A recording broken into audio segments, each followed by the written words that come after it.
Everybody. Welcome to the latest webinar of World Quality Week 2024. My name is Ian Howe. I'm Head of Membership here at the CQI, and I'll be your host for today's webinar. It's my pleasure to announce that the International Quality Awards 2025 opens for entries today, Wednesday the 13th of November. For more information, please do visit our website. And finally, on that note, we're also looking for Quality Live 2025 speakers, which returns on the 19th of June next year. We're offering you an opportunity to be part of our exciting conference, so please submit any proposals for content suggestions via our website.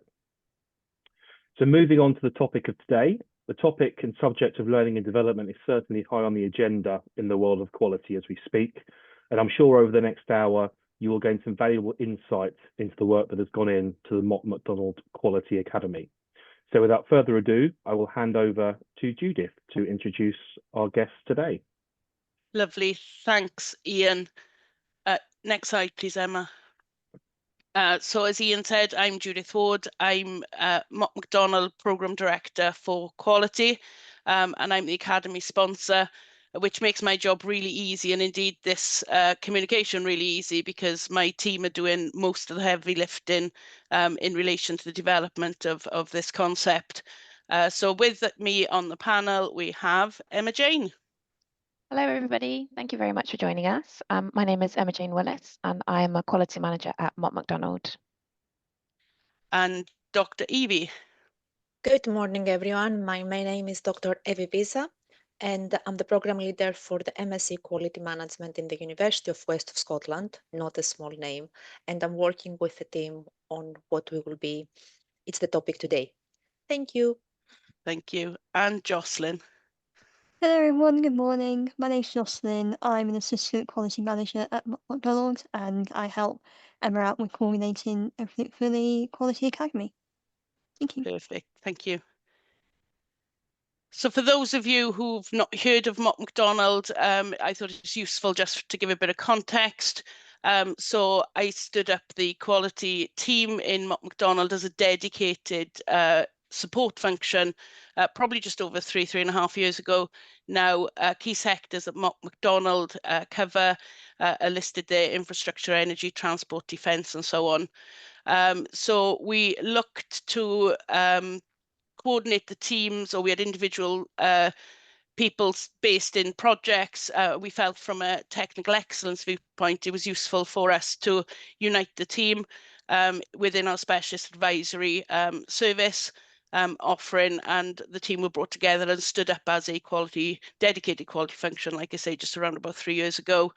And a key reason for a driver for why Mott's decided to progress in relation to the Quality Academy, and this was touched on already in CQI Live, is the requirement really for us to be training the next generation of quality managers. There's a skill shortage and scarcity for technical professionals. And with Mott MacDonald, as we are building on our expertise and growing the team, it was very important for us to do some homegrown solution to enable us to deliver on some significant major projects globally. So that's the reason it was driven really to plug the gap in the skill shortage across the marketplace. So Emma Jane is going to run through the great work she's done to rise to that challenge.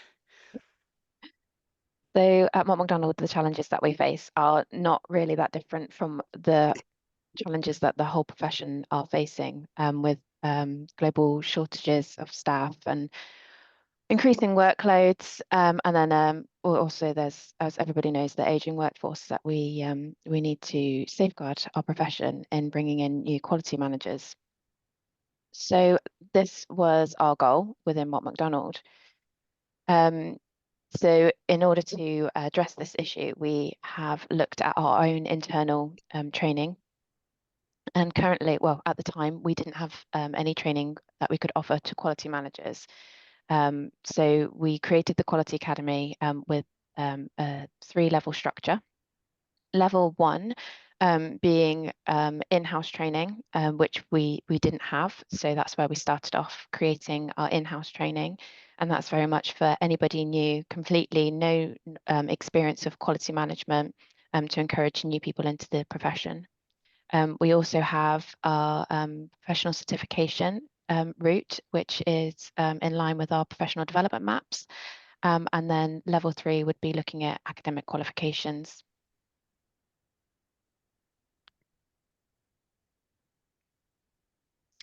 So looking at our internal training, we have based it around the 70-20-10 framework for learning, which is 70% on-the-job learning and work experience, 20% mentoring and coaching, and the 10% formal learning. So the 70%, we worked really closely with our clients to make sure that, all of our staff are being really supported on site, that also we're meeting client requirements, so that we are including everything that the cohorts need to know to do their jobs effectively, basically to deliver for our clients. So we have to work very, very closely. And I would like to say a big thank you actually to Babcock, who took on our pilot cohort and have made this a real success by working so closely with us. So thank you to everybody there that has made this such a success for us and for our cohorts. And then we have the mentoring. So our team is made up at Mott MacDonald of so many knowledgeable and experienced staff members and members of the team. And we wanted to capitalize on that really. So the Academy encourages mentoring and coaching from those to the new people coming into our team. It's been really successful with reverse mentoring as well. So both sides of the coin are benefiting from the mentoring, and it's being really nice and collaborative way to bring new people into the team. It's been lovely. And then the 10% formal learning, again, completely unashamedly utilized all the subject matter experts within our team. We created a framework around the CQI professional map, and created our formal learning around that as a base. So just going into a little bit more detail into level 1. So as I've just mentioned, it is aligned with the CQI professional map. So we look at context, governance, assurance, and improvement. And then we have a golden thread of leadership all the way through each module. It is a modular setup. So we start off with context and we move our way through module by module. Each module has its own dedicated mentor so that the cohorts are getting breadth and depth of knowledge and getting to know different members of the team and their journeys into quality, because I feel that that's really important as well, to paint a picture of quality as a wider career choice, not just the project that they're on or the team that they're in at that time, but that actually it can take you pretty much anywhere in the world, and just to ignite a bit of excitement into people. So we're doing that. We also have reflective learning journals. So these help the cohorts to reflect on their learning journey, and they can capture their thoughts in the time, then they can reflect back on those thoughts at the end of the module, and then at the end of the academy, so that they can really see how far they've come and how much they've learned and how much they've grown. The reflective learning journals also have lots of little questions in there, so they're really good to spark conversation between the mentors and the mentees during their sessions. We also have a book club. So in quality management, as we all know, sometimes we can get stuck with some pretty boring documentation to read through, and I wanted to make that a little bit more entertaining and a little bit more accessible to our cohorts.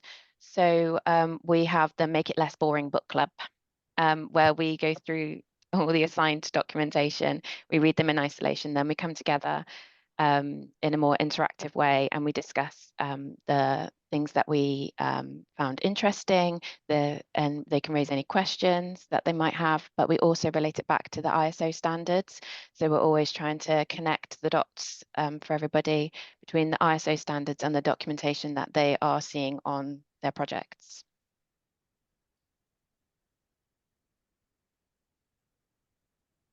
And on this slide, I shall hand over to our Joycelyn. Thank you, Emma. Okay. So everyone, as you already heard, my name is Joycelyn, and I was part of the first cohort for the Quality Academy, and you can see all our lovely faces there. And yep, we all joined the Quality Academy this year.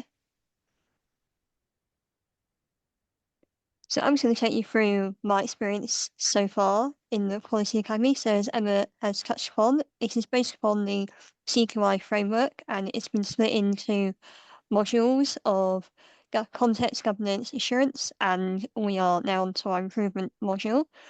We have this delivered to us, as Emma has said, through online webinars hosted by our colleagues who are also our mentors, and the book club, where we help to dissect the amount of documentation that there is in quality.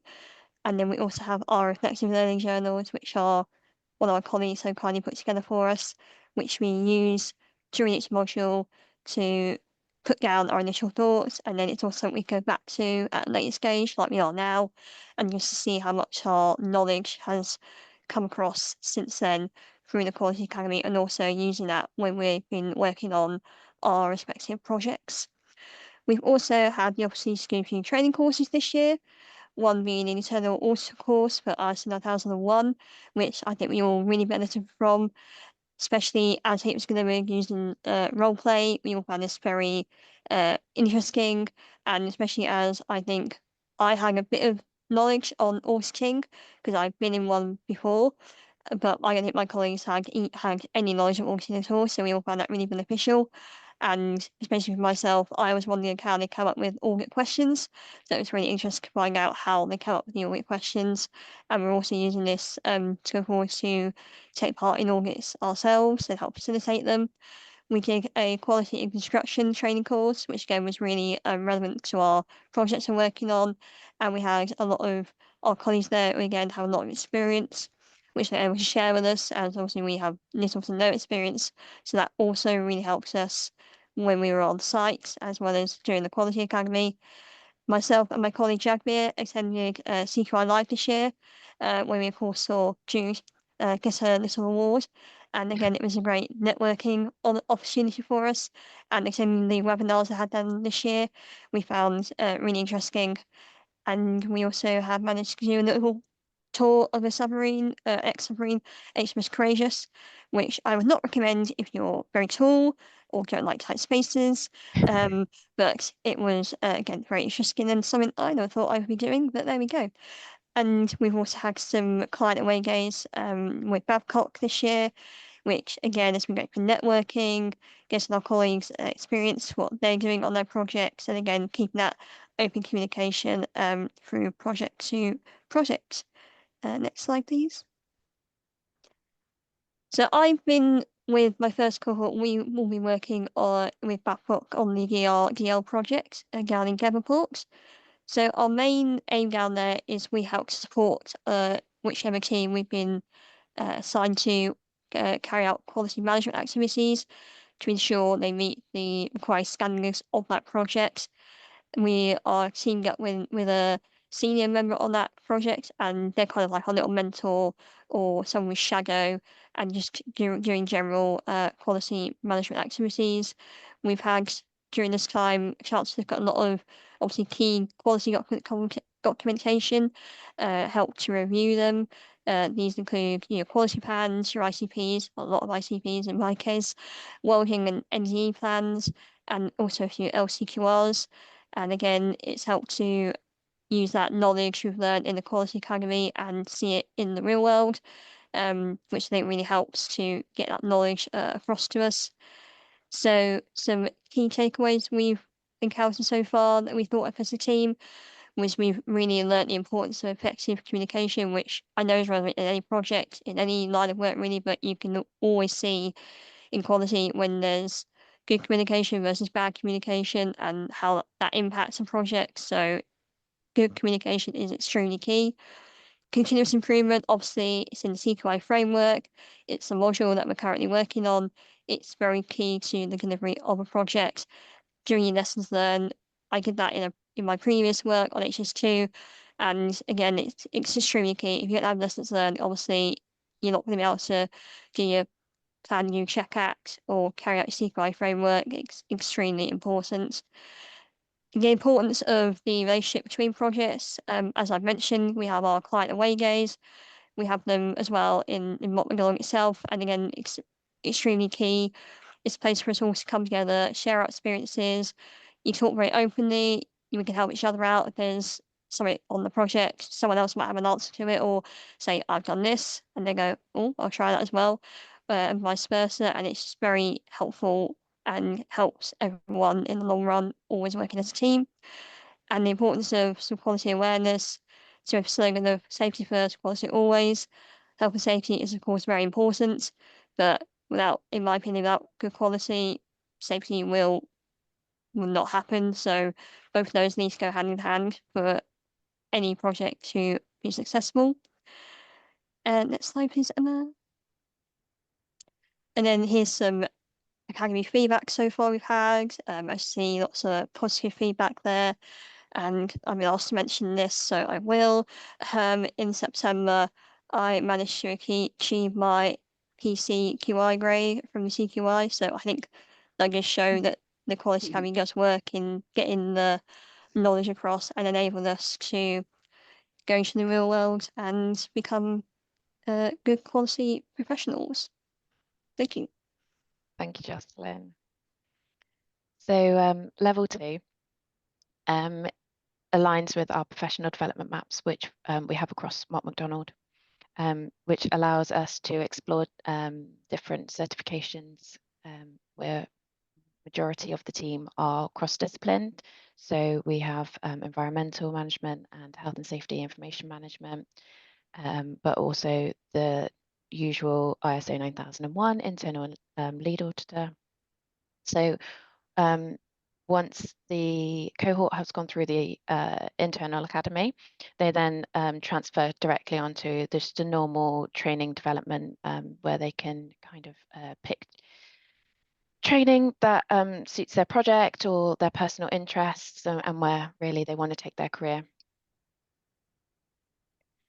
Then level 3 is the juicy bit really, and the bit that we're all here to really talk about and sing about, and the bit that we are quite very proud of. So many of our team in the quality team at Mott MacDonald, they have come to the team with degrees already, but mainly in engineering, health and safety, geography, finance, commercial, and other disciplines. And those that are fortunate enough to have a quality management degree are have done them in the past. Mott MacDonald does have a scholarship scheme which enables us to participate in and enroll in the master's degree in quality management with the University of West of Scotland, which is a fabulous course and I highly recommend it. I'm currently going through that one at the moment. But when I was searching for a course, it led me to see that there really is not a lot in the way of quality management courses out there. And this is where we identified the gap. And this is where the idea for the for stage 3 and further development of stage 3 really came to light. And as a team, we thought, yeah, actually, there's something here that we can really look at and really make a difference to the profession with. And on that note, no spoilers, I will hand over to Dr. Evie. Thank you, Emma Jane. Can I just add, because Emma Jane mentioned she's a student, she's not getting extra marks because she praised the course, just to make, academic integrity above all, but she is a wonderful student. So from what you heard so far, and you all know before you joined the session, there is a skills gap. So everybody needs quality, but it's like there is not enough education, formal education, academic qualification, especially down there. I had done a research in the past, and I don't think there are any undergraduate on undergraduate level, not anymore, at least for higher education, and there are very few postgraduate qualifications. So as the slide says, it's like the industry wants the people with qualifications, but the education sector doesn't really have many qualifications. So what we do with that?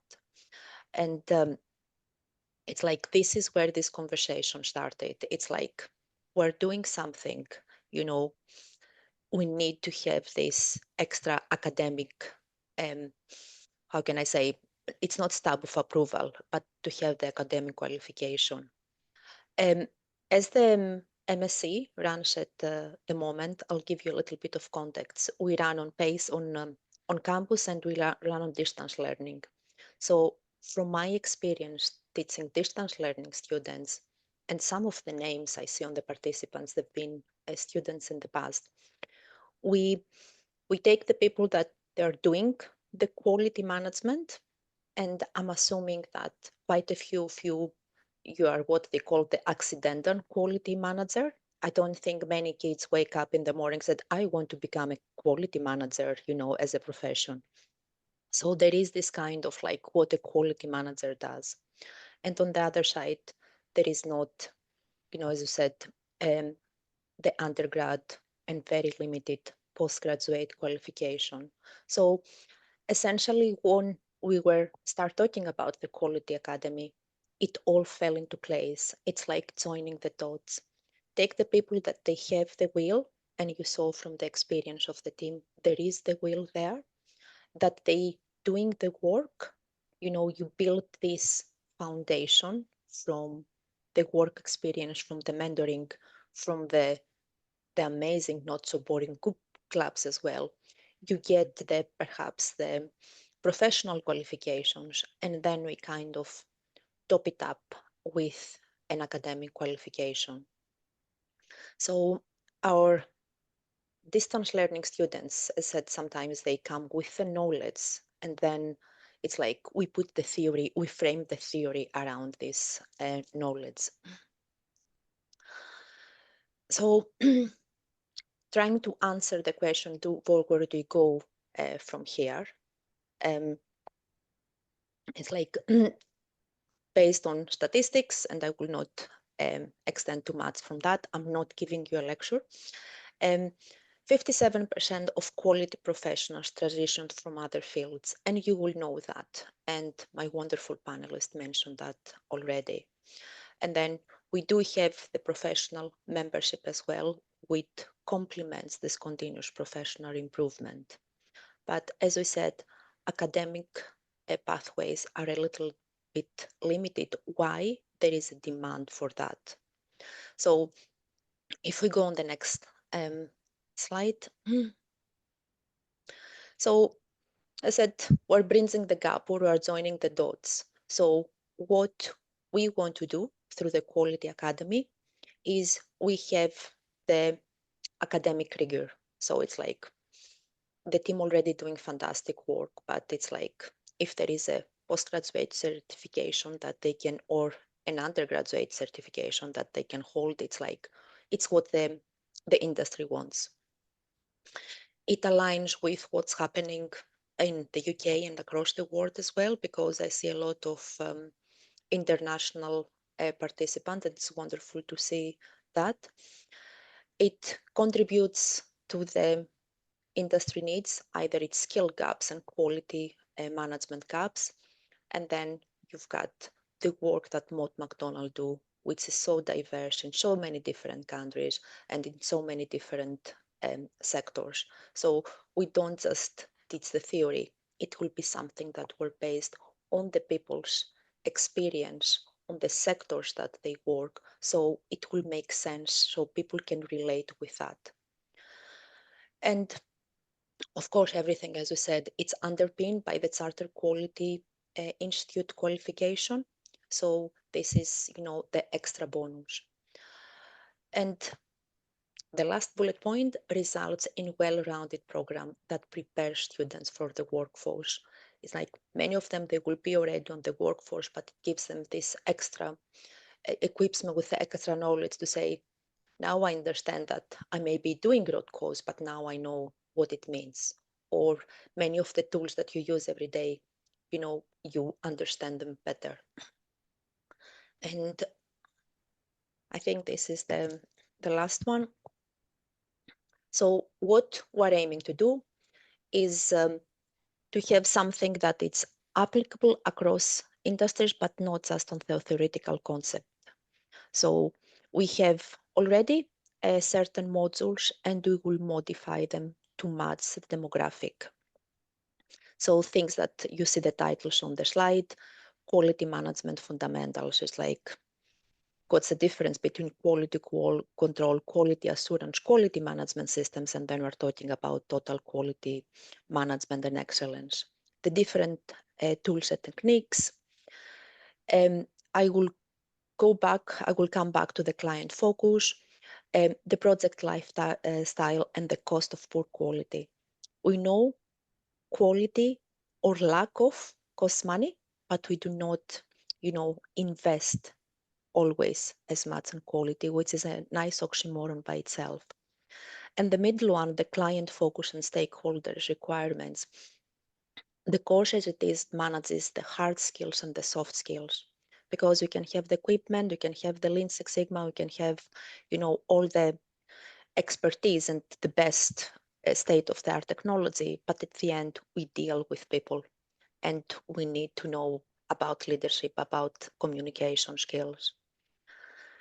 And finishing off to continue that, we have some of the indicative content, and then this will be underpinned by real-life case studies from the employees of McDonald's and their partners, learning from experience. And I have to make a small note. We run evening sessions with the distance learning students, and 95% of them are professionals. And it's wonderful for my very selfish perspective, how I learn from them and how they learn from each other, because sometimes we need this sense of belonging and quality. I don't want to make quality sound like a cult, but it's like, it can be quite a lonely place sometimes, like you talk about quality management and people, they're not in the same mindset. We will have cohorts from different backgrounds, and I said this complements this learning in different layers, and we want to break down siloed working. So what I'm going to do next, before I pass to the colleagues, I'm going to put my LinkedIn details on the chat if everybody wants to reach out to me for later. And I think next it's back to you, Emma Jane. Thank you. So while we were thinking about gaps and how we can best address them, another one that was really staring us in the face with a lot of the clients that we work with and projects that we work on, and the fact that there is a huge influx of activity in the sector, is the nuclear and nuclear defense sectors. There's not a huge amount of training in those areas. Where there is training, it tends to be quite specific to either a project or an organization. It's not very joined up, it's not standardized. There's a real lack of access for early career professionals in the nuclear and nuclear defense sector. It's an area that really has got a very specific demographic. And I think maybe that's because it's so highly regulated, it's so technical, that actually as an early career professional, you don't have the knowledge and the expertise to potentially transition into that sector unless you have a guide and a mentor. And again, that's just very circumstantial. And if you can manage to obtain a role like that, then you're one of the lucky ones rather than it being the norm. So with this in mind, we thought, okay, what can we do to solve this problem? So along with the core approach that Dr. Evie just spoke about of a sector agnostic qualification, we also wanted to then be to enable people to gain knowledge in other sectors with a focus, as I said, initially on the nuclear and nuclear defense sector. So we want to be able to offer anyone coming out of the core program to branch off into specific sectors And with the nuclear defence sector, these are some of the areas that we are looking at to have modules covering. But we also want to be able to enable people to cross-train. So anyone who has an interest in the nuclear sector or nuclear defence sector, but doesn't have that knowledge or experience or background in that, to be able to cross-train and then say, hey, look, I've done this. I've got really good foundation knowledge of the nuclear sector now. Give me a job. And we're gonna, so this branch of the academy is going to add just that layer of knowledge on top. So you've already got your foundation training. You know, as many organizations, they have level ones like we've created at Mott MacDonald already. They've got the level twos where you've got your continuous professional development internally, where you're doing lead auditors and all this. And then we just want to add that extra layer over the top, because this sector is very specific. It is quite different from other sectors, and gaining that knowledge is not always easy. It's not always accessible, and we just want to open that up to people, really, and again, just enhance the profession in that sector, especially as there is so much activity happening and due to happen over the next few years. And it is such an important sector that they get the quality right for the sake of everybody. So that's where we are focusing a lot of our attention on at the moment, again, because there's not a lot of content available. So a lot of what we will be creating for this will be completely from scratch.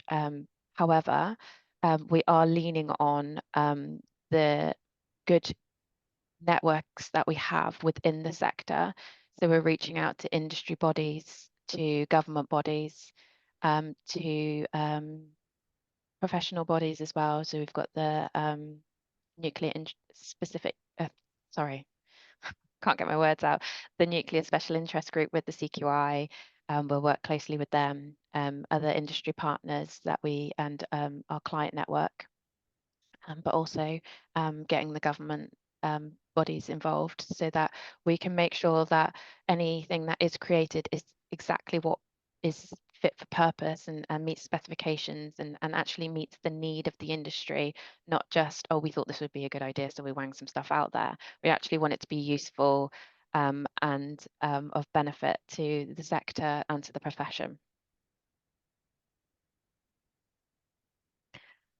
And then we just pop this slide in because these are the targets, cohorts for all elements of the academy. So all of our internal stuff at Mott MacDonald, we're looking continuously to bring new people in to quality, but also target cohorts for the level 3 academy that we're working with Dr. Evie on and the University of West of Scotland. So we're looking for trained to fit for level 1. Women returners is a subject very close to my heart. So any work from home mums that want to return to industry and maybe want a bit of a change. Armed Forces pathway is such an important and untapped area of resource. The Armed Forces have got so much to give, and they are fantastic, really hardworking, and they're all coming out of the forces looking for jobs, and they have so many transferable skills for quality management.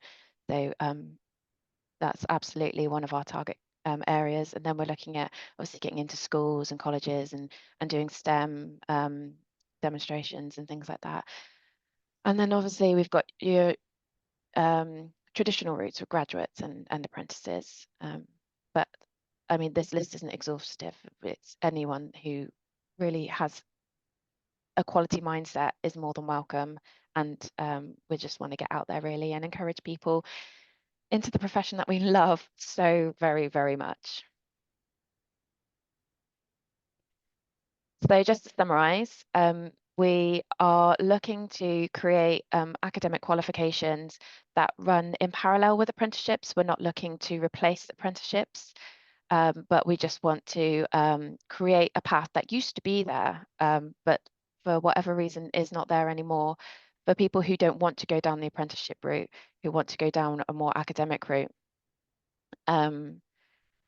And for anyone who would like specialist certifications in certain sectors, or really just anyone who wants to stand up and say, hey, look, I work really hard at what I do.